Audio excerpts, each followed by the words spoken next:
Hi, this is Coach Sandy Nighthaver. And I'm Coach Sage Canaday. And welcome to our first installment of Ask the Coaches, where you get to ask us your training questions and we'll answer. All right, let's get started. Okay, first question is from Jimmy. He says, last year I followed both the BQ marathon plan and half marathon plan, and I'm very happy I did. So thank you already. But I did a lot of workouts on an empty stomach because I had to go to work at 9. Some of the long runs, I woke up at 4 to go running. What are your thoughts on that? He means running on an empty stomach. He said, I took some gels during some of the runs. And as another question we'll talk about separately, he said, and my girlfriend has a question too. She is one of the top runners in Belgium and has the Belgium Cross Country Championships coming up. She would like to know what to eat the day before the race and on race morning. It's a 6.5 kilometer race, which is about 4 miles. So let's get started with the first question about running on an empty stomach. I'll let you get started first. Yeah, so diet and nutrition.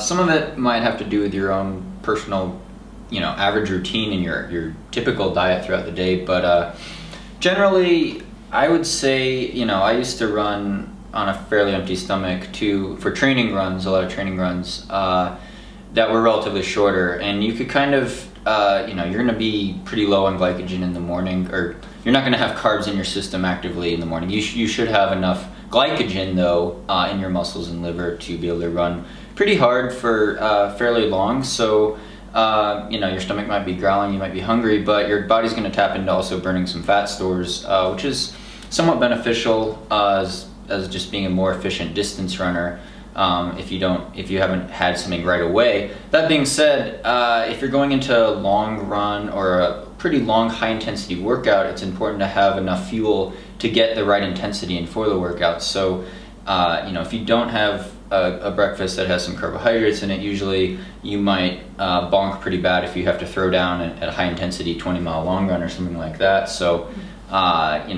it could go either way. I'd mix it up. It depends on how healthy of a breakfast you're eating. I'm not saying eat a big cinnamon roll bun or something, but some people have a banana and some oatmeal or something and then let it digest. But if you're in a hurry to crunch for time, you could definitely get in an easy 6 to 8 mile run without any calories. I think this is a great question because I think so many people are in the same situation where they want to get as much sleep as possible, and so that kind of cuts out from breakfast time. But with that said, I've actually done quite a bit of research on this topic because so many of our athletes have asked about it, and there's kind of a couple answers to this. And as Sage mentioned, your blood glucose is a little bit lower in the morning, and so just by having like a banana or a couple of dates or just a little bit of food can get things back up after like pretty much fasting for 9 to 12 hours when you're sleeping. So with that said, my thought is that for like short and easy runs, like 5 to 6 mile easy run, you're probably fine not eating. But if you're doing a faster workout, then I think you should actually eat at least a little something just to make sure you have the energy to hit the paces you want. And this is something I've noticed from the athletes we've coached. As soon as they start eating a little bit something before a workout, they can hit faster paces in the morning. But another suggestion would just be to experiment on yourself. So you kind of know how you feel after not eating in the morning and going for a run. Well, maybe for a week or two, just have different things before you run in the morning. Maybe it's just that banana. Maybe you want to eat a whole bowl of oatmeal and then just go for the run and see how you feel, see if it makes a difference. And I think that's probably one of the best things you can probably do, just see what works best for you.